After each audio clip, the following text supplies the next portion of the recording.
ഉപ്പയുടെ അച്ഛന്റെ മുതുകിൽ നിന്ന് തെറിച്ചു വീഴുന്ന ഒരു തുള്ളി ശുക്ലത്തിലെ കോടിക്കണക്കിന് ബീജത്തിൽ നിന്ന് ലക്ഷണമൊത്ത ബീജത്തെ എടുത്ത് നമ്മുടെ മാതാവിൻ്റെ ഗർഭപാത്രത്തിലേക്ക് സർവശക്തനായ അള്ളാഹു, അതിൻ്റെ ശാസ്ത്രീയ വശങ്ങൾ പറയാനല്ല, അതിനെ പ്രവേശിപ്പിച്ച് ആ ഗർഭപാത്രത്തിൽ ഘട്ടങ്ങൾ പൂർത്തീകരിച്ചുകൊണ്ട് വളർന്ന് വന്നവരാണ് നമ്മൾ.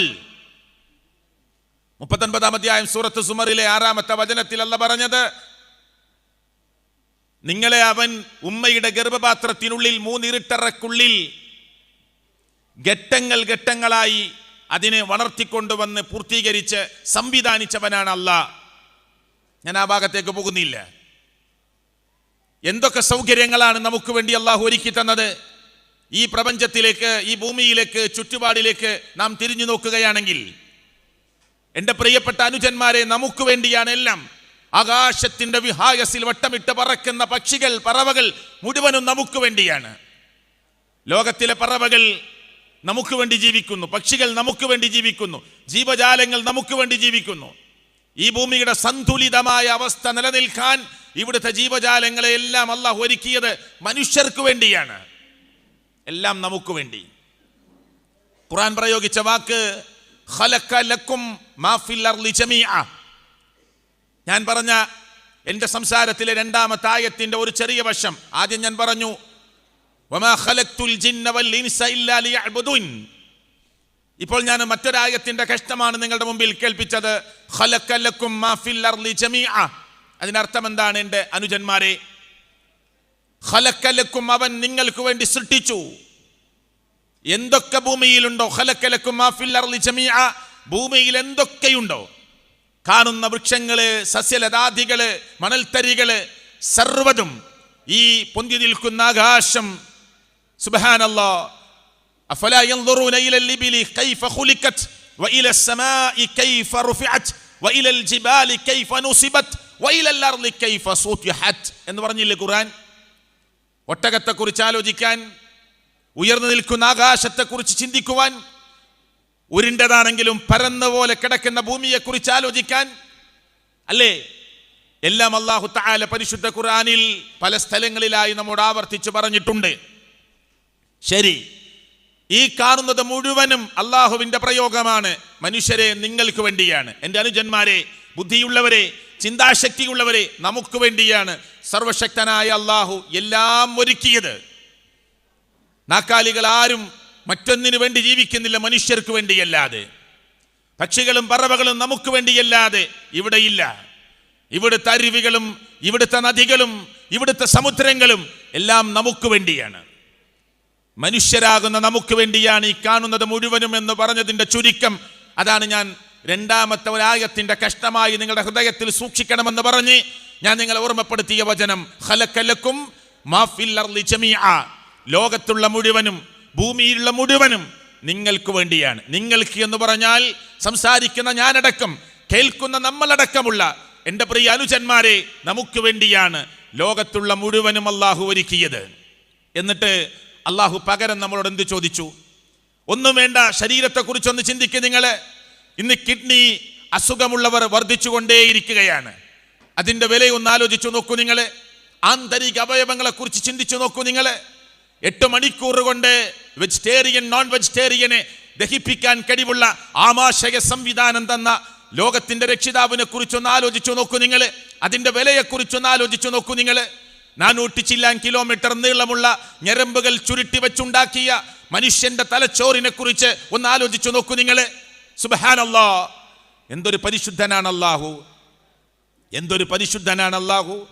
ശരി, ഈ തലച്ചോറ് തന്ന ശരീരത്തിന്റെ 2-ാമത്തെ ഏറ്റവും സങ്കീർണമായ അവയവമാകുന്ന കണ്ണ് നമുക്ക് സമ്മാനിച്ച ലോകത്തിന്റെ രക്ഷിതാവിനെ കുറിച്ച്, ഈ ശരീരത്തെക്കുറിച്ച് മുഴുവനും ആലോചിക്കുമ്പോൾ അത്ഭുതങ്ങളുടെ കലവറകളിലൂടെയാണ് മനുഷ്യന്റെ ആലോചനകൾ കടന്നു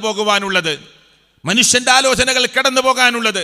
ഇതെല്ലാം തന്ന ലോകത്തിന്റെ രക്ഷിതാവായ അല്ലാഹു, എൻ്റെ പ്രിയ അനുജന്മാരെ, നമ്മോട് എന്ത് പകരം ചോദിച്ചു? എന്താണ് പകരം ചോദിച്ചത്? ഇസ്ലാം എന്ന് പറയുന്ന അള്ളാഹുവിന്റെ മതം, ഇന്ന ദീന ഇൻദല്ലാഹിൽ ഇസ്ലാം എന്ന് പറയുന്ന അള്ളാഹുവിന്റെ മതമാകുന്ന ഈ ഇസ്ലാം എന്ന് പറയുന്ന ദീന്, ലോകത്തിന്റെ രക്ഷിതാവ്, അതിന്റെ ഉടമ നമ്മളോട് പകരം ചോദിച്ചത് എന്താ? എവിടെയെങ്കിലും കാണിക്ക സമർപ്പിക്കാൻ പറഞ്ഞോ?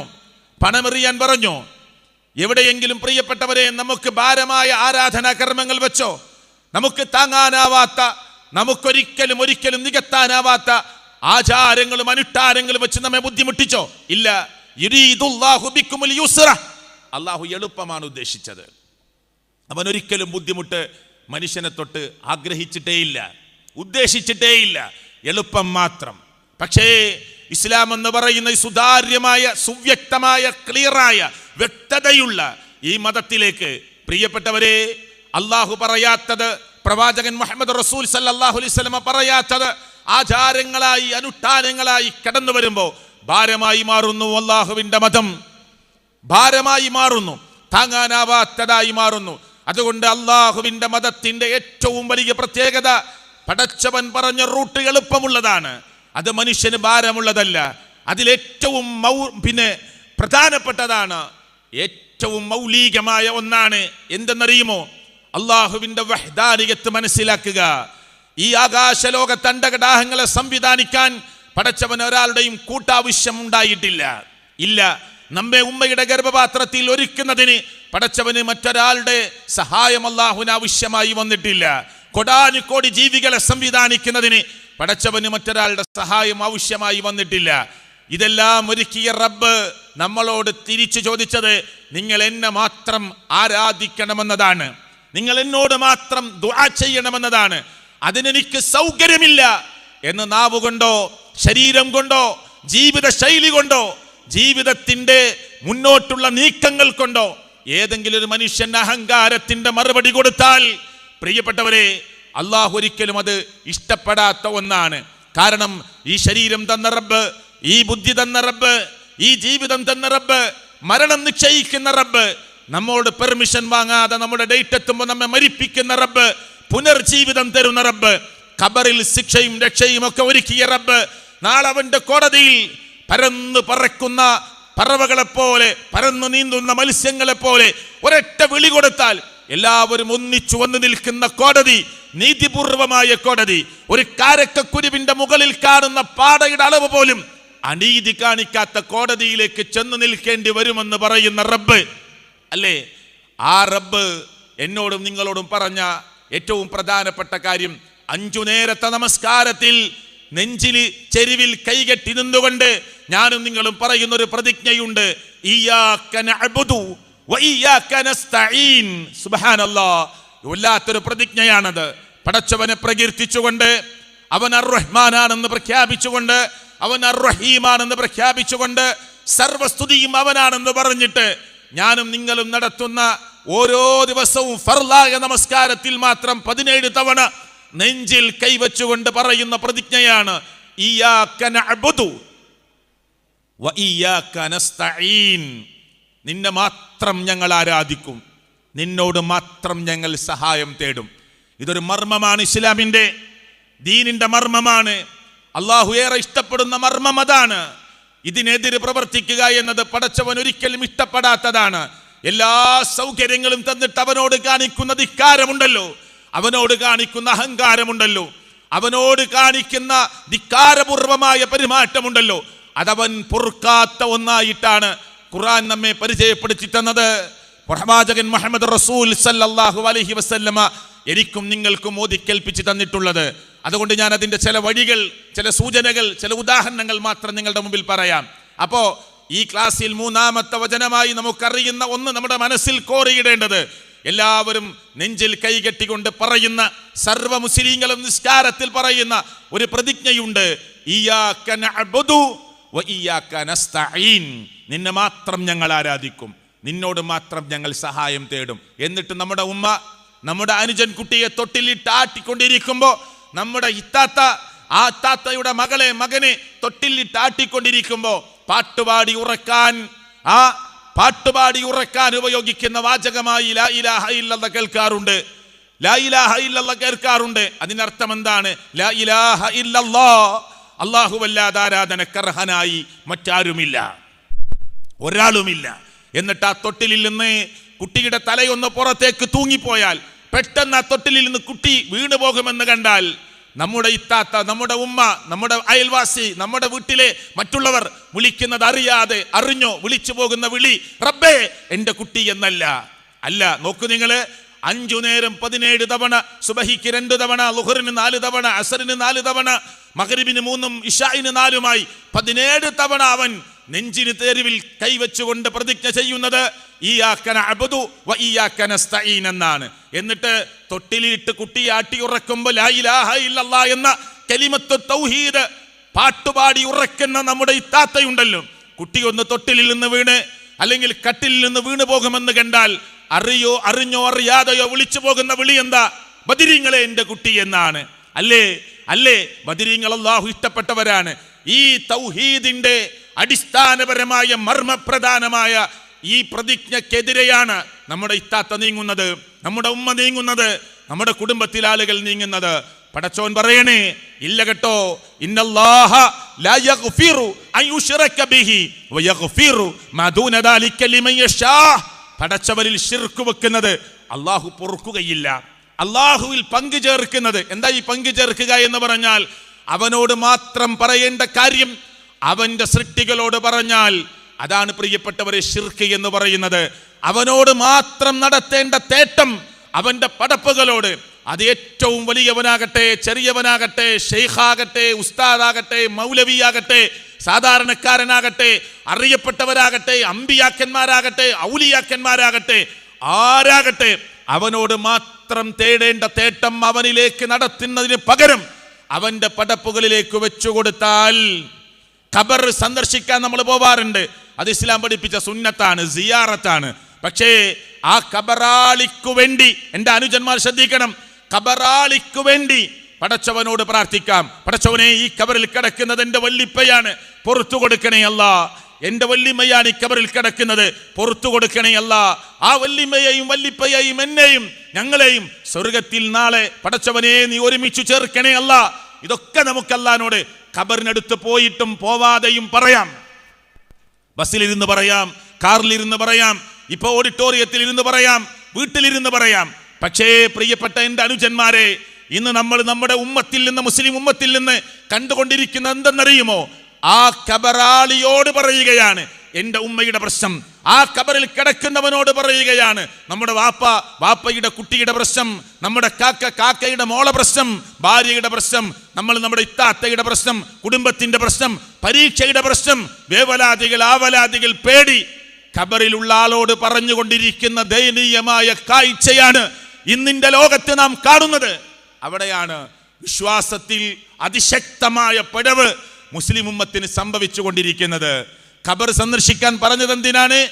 നിങ്ങൾക്ക് മരണബോധം ഉണ്ടാകാനാണ്. ഞാൻ ഖബർ കാണുമ്പോൾ റബ്ബേ, എൻ്റെ വല്ലിപ്പയുടെ ഖബറാണിത്, എത്ര ഇടുക്കമുള്ള ഖബറാണിത്, 6 അടി താഴ്ചയുള്ള ഖബറാണിത്, ഇതാ 3 അടി കഴിഞ്ഞ് വീണ്ടും ഖബർ ഒന്ന് ചെറുതായിരിക്കുന്നു, ഇങ്ങനെ 6 അടി താഴ്ചയുള്ള ഖബറിൽ വന്ന് കിടക്കേണ്ടവനാണല്ലോ ഞാൻ.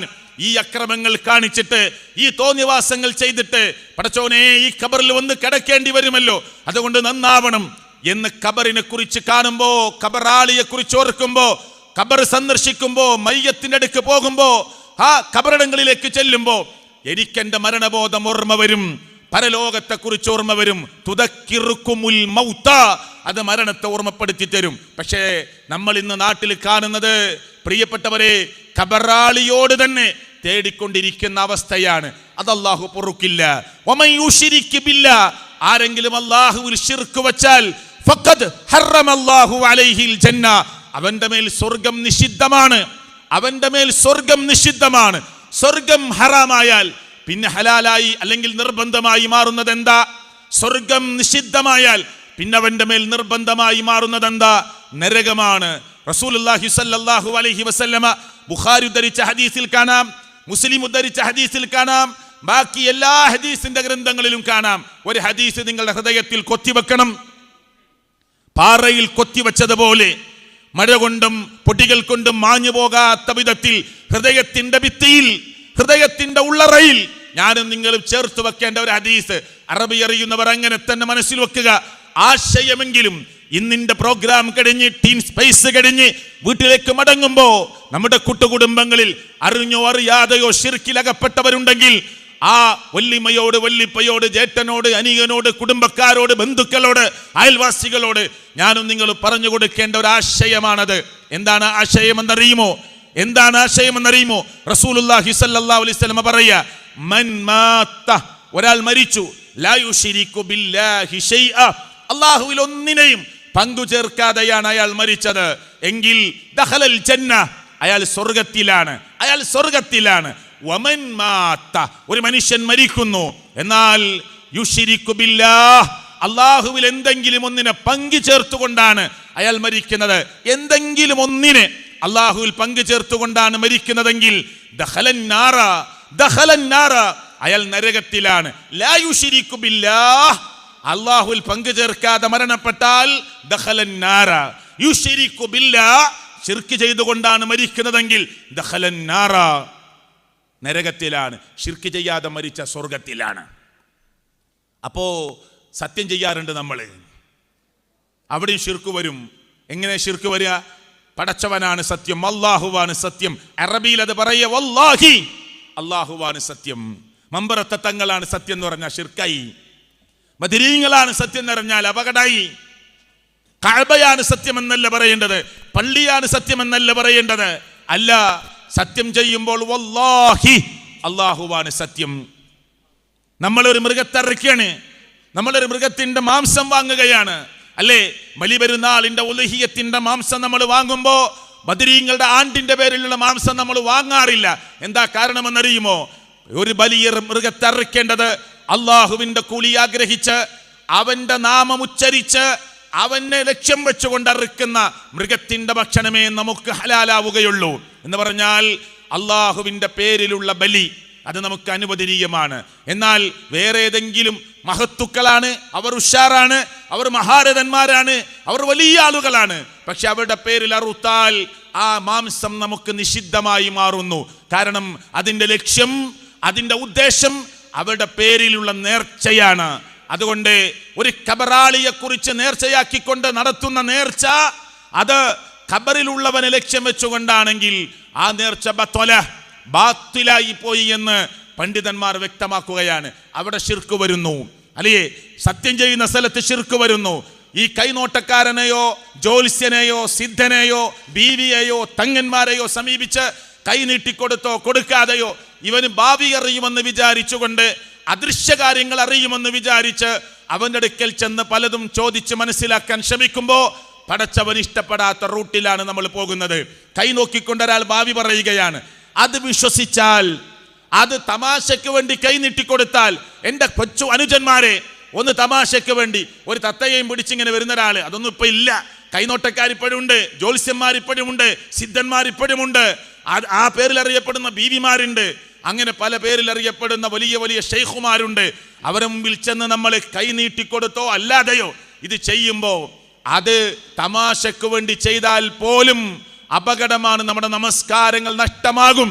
ഇനി വിശ്വസിച്ചാലോ, കഫറ മാ ഉൻസില അലാ മുഹമ്മദിൻ സല്ലല്ലാഹു അലൈഹി വസല്ലമ, നബിക്കിറക്കപ്പെട്ടതിൽ അവൻ അവിശ്വസിച്ചു. ഏതാ നബിക്കിറക്കിയത്? നബിക്കിറക്കിയത് ഏതാ?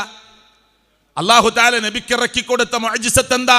പരിശുദ്ധ ഖുർആനാണ്. ഇത് ലോകത്തിന്റെ മുമ്പിൽ എന്നും നിലനിൽക്കുന്ന മുത്ത് റസൂൽ സല്ലല്ലാഹു അലൈഹി വസല്ലമയിലൂടെ ലോകത്തിന് സമ്മാനിച്ച പ്രിയപ്പെട്ടവരെ, ആ പരിശുദ്ധ ഖുർആനിൽ അവിശ്വസിച്ചവനായി മാറും. വെറുതെ ഒന്നിങ്ങനെ കൈനീട്ടിക്കൊടുത്ത് അതൊക്കെ കേട്ട് സത്യം തോന്നിയാൽ പരിശുദ്ധ ഖുർആനിൽ തന്നെ അവിശ്വസിച്ചവനായി മാറും. അപ്പൊ അവിടെയും ശിർക്ക് വരുന്നു. ഇനി നമ്മുടെ ഉമ്മമാര് പെങ്ങന്മാര് കൂടുതൽ പോകുന്ന, നാട്ടിലുള്ള സ്ത്രീകൾ കൂടുതൽ പോകുന്ന സ്ഥലമേതാ? ഖബറാണ്. ആ ഖബറ് അള്ളാഹുവിന്റെ പ്രവാചകൻ സല്ലല്ലാഹു അലൈഹി വസല്ലം പറഞ്ഞു, ഒരു ചാൻ മാത്രമേ നമുക്ക് ഉയർത്താൻ പാടുള്ളൂ. നിലക്കെ മലപ്പുറം ജില്ലയുടെ വ്യത്യസ്തമായ ഭാഗങ്ങളിൽ നിന്ന്, വ്യത്യസ്തമായ പള്ളികളിൽ നിന്ന്, വ്യത്യസ്തമായ മഹല്ലുകളിൽ നിന്ന് വന്നവരാണ് എൻ്റെ പ്രിയപ്പെട്ട അനുജന്മാരെ. നിങ്ങളൊക്കെ നാട്ടില് ആ ഖബർസ്ഥാനിൽ ചെല്ലുമ്പോൾ സാധാരണ കുറേ ഖബറുകൾ കാണും. ഒരു ചാണേ ഉള്ളൂ. അവിടെ ഒരു കല്ല് വെച്ചിട്ടുണ്ടാവും ഖബറിന്റെ അടയാളമായി. ശരി, നിൽക്കട്ടെ, അവിടെ നിന്ന് ഞാൻ വിശദീകരിച്ചു പറയാൻ ആഗ്രഹിക്കുന്നില്ല. എങ്കിൽ എൻ്റെ വിഷയം എന്താണെന്നറിയോ? ആ ഖബറൊന്ന് പതുക്കെ കെട്ടിപ്പൊക്കി, മരിച്ചതൊരു മഹാനാണ്, അറിയപ്പെടുന്ന ആളാണ്. ഖബർ കെട്ടിപ്പൊക്കുമ്പോൾ നമ്മുടെ വിഷയത്തിൽ വരുന്ന ശിർക്ക് അവിടെ വരുന്നില്ല, ഹറാമാണ്. ഖബർ കെട്ടിപ്പൊക്കാൻ പാടില്ല എന്നുള്ള റസൂല് പറഞ്ഞതാണ്. നഹാ റസൂലുള്ളാഹി സ്വല്ലല്ലാഹു അലൈഹി വസല്ലം, അള്ളാഹുവിന്റെ പ്രവാചകൻ നിരോധിച്ചിട്ടുണ്ട്. എൻ്റെ കുട്ടികളെ ശരിക്ക് കേട്ടോളൂട്ടോ. എന്നിട്ട് നിങ്ങൾ ചോദിച്ചോളൂ, അന്വേഷിച്ച് പഠിക്കണം, നിങ്ങൾ ഹൃദയത്തിലേക്ക് ഇറക്കി വെക്കണം. അള്ളാന്റെ റസൂൽ നിരോധിച്ചു. എന്ത്? ഖബറിന്റെ മേലെ നിങ്ങൾ സിമന്റോ കുമ്മായമോ അടിക്കരുത്. ഖബറിങ്ങനെ മണ്ണിട്ട് മൂടേണ്ടതാണ്. ഖബറിന്റെ മേലെ ഒരു ചാൺ ഉയരത്തിൽ മാത്രമേ അത് ഉയരാൻ പാടുള്ളൂ. പ്രവാചകന്റെ ഖബർ പോലും ചരക്കല്ലുകൾ പരന്നു കിടക്കുന്ന ഒരൊറ്റ ചാൺ ഉയരമേ ഉള്ളൂ. അത് കഥ കേട്ടിട്ടുണ്ടാവും, സ്കൂളിൽ നിന്ന് കഥ കേട്ടിട്ടുണ്ടാവും, ഹയർ സെക്കൻഡറിയിൽ നിന്ന്. ഞാൻ മദീനത്ത് പോയി ഉംറയ്ക്ക് പോയ ഭാഗം, അതിന്റെ ഭാഗമല്ലെങ്കിലും അങ്ങോട്ട് ചെന്നിരുന്നു. എൻ്റെ വല്യമ്മ പോയിരുന്നു, വല്ലിപ്പ പോയിരുന്നു. നബിയുടെ ഖബർ കണ്ടു. അതിങ്ങനെ പച്ചപ്പുതപ്പെട്ടൊക്കെ മൂടി വലിയ കെട്ടിപ്പൊക്കിയ ഖബറാന്നൊക്കെ ആളുകൾ ഇങ്ങനെ വർത്തമാനം പറയുന്നത് നിങ്ങൾ സ്കൂളിൽ നിന്ന് കേൾക്കാറുണ്ട്, ക്യാമ്പസിൽ നിന്ന് കേൾക്കാറുണ്ട്. എങ്കിൽ സത്യമല്ല കേട്ടോ. അള്ളാഹുവിന്റെ പ്രവാചകന്റെ ഖബർ കാണാൻ പറ്റുന്ന നിലയിലേ അല്ല ഇപ്പോൾ ഉള്ളത്. ഇപ്പൊ പോയി ആര് നോക്കിയാലും നബിയുടെ ഖബർ കാണാറില്ല. നിൽക്കട്ടെ, ആ ഖബർ കെട്ടിപ്പൊക്കുക എന്നത് ഹറാമാണ്. ഖബർ കുമ്മായമടിക്കുന്നത് അള്ളാന്റെ റസൂൽ നിരോധിച്ചു. ആ ഖബറിന്റെ മേലെ കെട്ടിപ്പടുക്കുന്നതും അള്ളാഹുവിന്റെ പ്രവാചകൻ നിരോധിച്ചു. പിന്നെയോ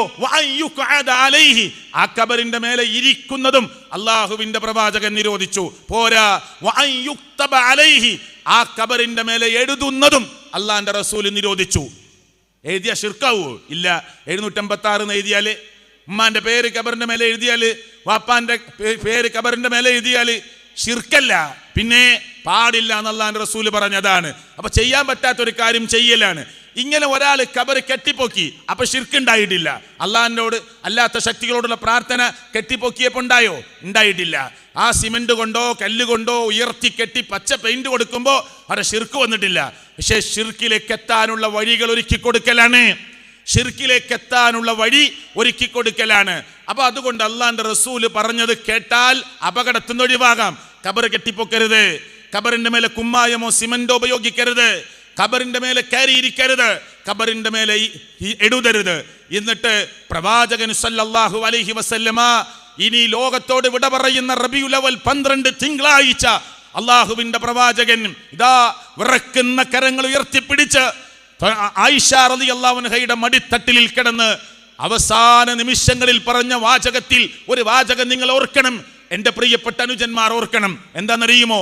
റസൂല് പറയാണ്, അള്ളാഹിനോട് പ്രാർത്ഥിക്കുകയാണ്. എന്ന് റബീഉൽ അവൽ 12 തിങ്കളാഴ്ച ലോകത്തുനിന്ന് വിട പറഞ്ഞു പോകുന്നെന്ന് നമ്മുടെ നേതാവ് പറയുന്ന ഒരു വാക്ക്, 2 പ്രാർത്ഥനകൾ എൻ്റെ കുട്ടികളെ, എൻ്റെ അനുജന്മാരെ, നിങ്ങൾ ഈ ടീൻ സ്പേസ് കഴിഞ്ഞ് പോകുമ്പോൾ നിങ്ങൾ ഹൃദയത്തിൽ ഉണ്ടാകണം.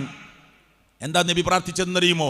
സല്ലല്ലാഹു അലൈഹി വസല്ലം, അല്ലാഹുമ്മ ലാ തജ്അൽ ഖബരി വതന യുഅബദ്. അല്ലാഹുവേ, എൻ്റെ ഖബറിനെ നീ ആരാധിക്കപ്പെടുന്ന ഒരു ബിംബമാക്കി കൊടുക്കരുത്. അല്ലാഹ് പടച്ചോനെ റബ്ബേ, എൻ്റെ ഖബറിനെ ആരാധിക്കപ്പെടുന്ന ഒരു ബിംബമാക്കി കൊടുക്കരുത്. അല്ലാഹ് റബീഉൽ അവൽ 12 തിങ്കളാഴ്ച ലോകത്തുനിന്ന് വിട പറയുന്നെന്ന് വഫാത്താകുന്ന ദിവസം അള്ളാന്റെ റസൂൽ സല്ലല്ലാഹു അലൈഹി വസല്ലം പറയാണ്, പടച്ചോനെ റബ്ബേ, എൻ്റെ ഖബറിനെ നീ ആരാധിക്കപ്പെടുന്ന ഒരു ബിംബമാക്കി കൊടുക്കരുത്. അല്ലാഹുമ്മ ലാ തജ്അൽ ഖബരി ഈദ. പടച്ചോനെ, എൻ്റെ ഖബറിനെ നീ ഒരു ഉത്സവപ്പറമ്പാക്കി കൊടുക്കരുത്. ഇതൊക്കെ ശിർക്ക് വരുന്ന വലിയ വഴിയാണ്. നമ്മളമ്മാര് മമ്പറത്ത് പോകാറുണ്ട്, നമ്മളെ നാട്ടിൽ നിന്ന് വല്യമാര്, വല്ലിപ്പാര്, കാക്കാര്, താത്താര് മമ്പറത്ത് പോകാറുണ്ട്. പിന്നെ വലിയ ടൂർ നടത്താറുണ്ട്. നാഗൂറിലേക്ക്, ഏർവാടിയിലേക്ക്, അജ്മീറിലേക്ക്, മുത്തുപ്പേട്ടയിലേക്ക് എന്ന് പറഞ്ഞ് വലിയ ടൂർ, സിയാറത്ത് ടൂർ നടത്താറുണ്ട്. കെട്ടിപ്പൊക്കിയ ഖബറിന്റെ മുന്നിൽ ചെന്ന് ഖബറിന്റെ മേലെ കൈവച്ച് ഖബറിൽ കിടക്കുന്ന ആളോട് സങ്കടം പറഞ്ഞ് കണ്ണുനീരൊലിപ്പിച്ച് പറയുമ്പോ പടച്ചവൻ ഇഷ്ടപ്പെടാത്ത എന്ന് പറഞ്ഞില്ലേ, ആ കടുത്ത ശിർക്കിലേക്കാണ് ആ മനുഷ്യർ കടന്നു പോകുന്നത്. ഇങ്ങനെ ശിർക്ക് വച്ചവൻ ആകാശത്തു നിന്ന് വീണവനെ പോലെയാണ് എന്ന് അള്ളാഹുവിന്റെ പ്രവാചകൻ സല്ലല്ലാഹു അലൈഹി വസല്ലം പറഞ്ഞത്. അവസാനിപ്പിക്കുമ്പോൾ ഞാൻ പറയട്ടെ, ഒരു കയ്യിൽ ഒരു ഏലസ് കെട്ടിയിട്ട് നോക്ക് നിങ്ങൾ, ഉറക്കമില്ലാത്ത, ക്ഷീണമില്ലാത്ത, മയക്കമില്ലാത്ത, തളർച്ചയില്ലാത്ത ലോകത്തിന്റെ നാഥനായ അള്ളാഹു, അവന് പാസ്റ്റ് ഇല്ല, പ്രസന്റ് ഇല്ല, ഫ്യൂച്ചർ ഇല്ല. അവൻ എന്നും ഉള്ളവനാണ്, ആദ്യമേ ഉള്ളവനാണ്, ഇന്നുമുണ്ട്, എന്നുമുണ്ട്.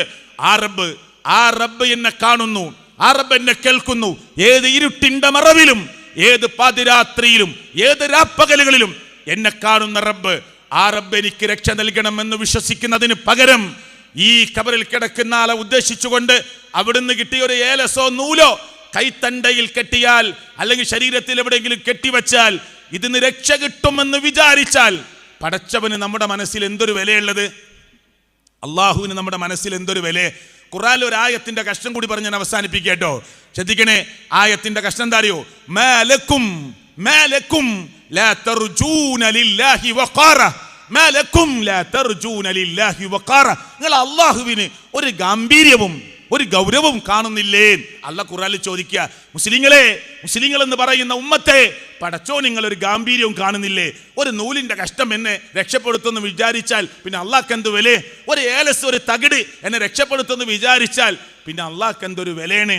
അതുകൊണ്ട് മൻ തഅല്ലക തമീമ, ആരെങ്കിലും ഏലസ് നൂലൊക്കെ ബന്ധിച്ചാൽ ഫഖദ് അശ്റക, അവൻ ശിർക്ക് ചെയ്തവനാണ് എന്ന് ഹബീബുന മുഹമ്മദ് മുസ്തഫ സല്ലല്ലാഹു അലൈഹി വസല്ലമ. അപ്പൊ സത്യം ചെയ്യുമ്പോൾ അള്ളാഹിന്റെ പേരിൽ സത്യം ചെയ്യുക. നേർച്ചയുണ്ട്, വഴിപാടുകളുണ്ട്, അർച്ചനകളുണ്ട്, എല്ലാം അള്ളാഹുവിന്റെ കൂലി മാത്രം ആഗ്രഹിച്ച് അവന്റെ മുമ്പിലേക്ക് മാത്രം നടത്തുക. പ്രാർത്ഥന മനസ്സിൽ നിന്ന് ഉയരേണ്ടതാണ്. അത് റബ്ബിലേക്ക് മാത്രം ഉയരുക. വേറൊരാളിലേക്കും എൻ്റെ പ്രാർത്ഥന പോവുകയില്ലെന്ന് തീരുമാനിക്കുക. നിസ്കാരം ഞാൻ നടത്തുന്നത് അള്ളാഹുവിന്റെ കൂലി ആഗ്രഹിച്ചിട്ടാണെങ്കിൽ, നോമ്പെടുക്കുന്നത് ഞാൻ അള്ളാഹുവിന്റെ കൂലി ആഗ്രഹിച്ചിട്ടാണെങ്കിൽ, എൻ്റെ പ്രാർത്ഥനകളും ഇബാദാത്തുകളായ മറ്റ് എല്ലാ ആചാരങ്ങളും അള്ളാഹുവിലേക്ക് മാത്രം അവന്റെ കൂലി ആഗ്രഹിച്ചുകൊണ്ട് മാത്രമായിരിക്കും ഞാൻ നടത്തുക. ഇത് മാത്രമേ പടച്ചവൻ നമ്മളോട് പകരം ചോദിച്ചിട്ടുള്ളൂ. ഇത് മാത്രമേ റബ്ബ് നമ്മളോട് പകരം ആവശ്യപ്പെട്ടിട്ടുള്ളൂ.